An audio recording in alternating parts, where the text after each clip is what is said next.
Hello viewers, welcome to my channel. আজকে আমরা future perfect tense নিয়ে আলোচনা করব। চলুন শুরু করা যাক। ভবিষ্যৎকালে কোনো নির্দিষ্ট সময়ের মধ্যে কোনো কাজ হয়ে যাবে বোঝালে বা দুটি কাজের মধ্যে একটি আগে হবে এমন বোঝালে ফিউচার পারফেক্ট টেন্স হয়। দুটি কাজের মধ্যে যে কাজটি আগে হবে তা ফিউচার পারফেক্ট টেন্স এবং পরেরটা সিম্পল প্রেজেন্ট টেন্স হবে।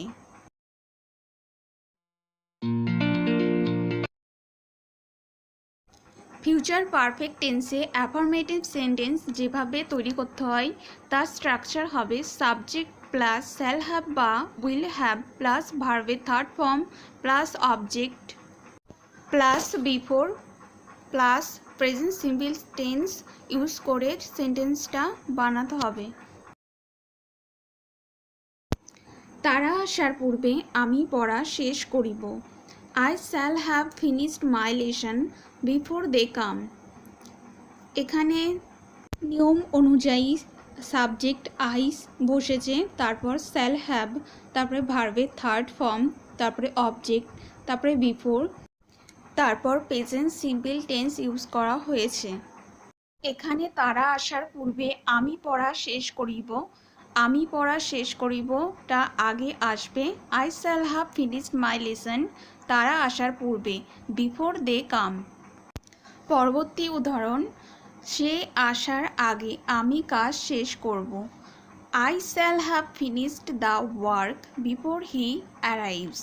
এখানেও আগের মতো নিয়ম অনুযায়ী সাবজেক্ট আই, তারপরে শ্যাল হ্যাভ, তারপরে ভার্বের থার্ড ফর্ম, তারপরে অবজেক্ট, তারপরে বিফোর, তারপরে প্রেজেন্ট সিম্পল টেন্স ইউজ করা হয়েছে। বাবা আসার আগে আমি পড়া শেষ করব। I shall have finished my lesson before dad comes. এখানে নিয়ম অনুযায়ী আমি পড়া শেষ করব, এটা আগে এসেছে। সাবজেক্ট আই, আমি, তারপর নিয়ম অনুযায়ী শ্যাল হ্যাভ, তারপরে ভার্বের থার্ড ফর্ম ফিনিশড, তারপরে অবজেক্ট মাই লেসন, তারপরে বিফোর, তারপরে বাবা আসার আগে বিফোর ড্যাড কামস। ড্যাড কামসের পরে এটা কামস হয়েছে কারণ প্রেজেন্ট সিম্পল টেন্স ইউজ করা হয়েছে। ফিউচার পারফেক্ট টেন্সে অ্যাফার্মেটিভ সেন্টেন্সে আরেকটি নিয়ম লক্ষ্য করা যায়। তার স্ট্রাকচার হবে সাবজেক্ট প্লাস উইল হ্যাভ বা শ্যাল হ্যাভ প্লাস ভার্বের থার্ড ফর্ম প্লাস অবজেক্ট। যেমন রাজুর খাওয়া হয়ে যাবে, রাজু উইল হ্যাভ ইটেন। এখানে রাজুর পরে উইল হ্যাভ বসেছে, তারপরে ভার্বের থার্ড ফর্ম ইটেন। তার কাজ করা হয়ে যাবে, his work will have done. তার হিজ, তারপরে কাজ ওয়ার্ক উইল হ্যাভ ডান। আমার পড়া হয়ে যাবে, আই উইল হ্যাভ রেড। রিনার রান্না হয়ে যাবে, Rina will have cooked. Future perfect টেন্সের নেগেটিভ সেন্টেন্সের স্ট্রাকচার হবে subject plus will not have বা শ্যাল নট হ্যাভ প্লাস ভার্বের থার্ড ফর্ম প্লাস অবজেক্ট। উদাহরণ, রাজুর খাওয়া হবে না, Raju will not have eaten. তার কাজ করা হবে না, his work will not have done.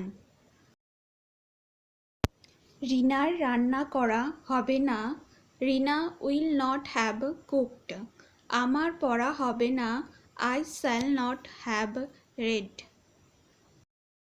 Future perfect টেন্সের ইন্টারোগেটিভ সেন্টেন্সের স্ট্রাকচার হবে shall buy will plus subject plus have plus ভার্বের থার্ড ফর্ম প্লাস অবজেক্ট।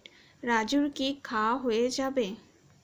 এখানে নিয়ম অনুযায়ী প্রথমে উইল, তারপরে সাবজেক্ট রাজু, তারপরে হ্যাভ, তারপরে ভার্বের থার্ড ফর্ম ইটেন বসবে। তারপরে রিনার কি রান্না করা হয়ে যাবে? Will Rina have cooked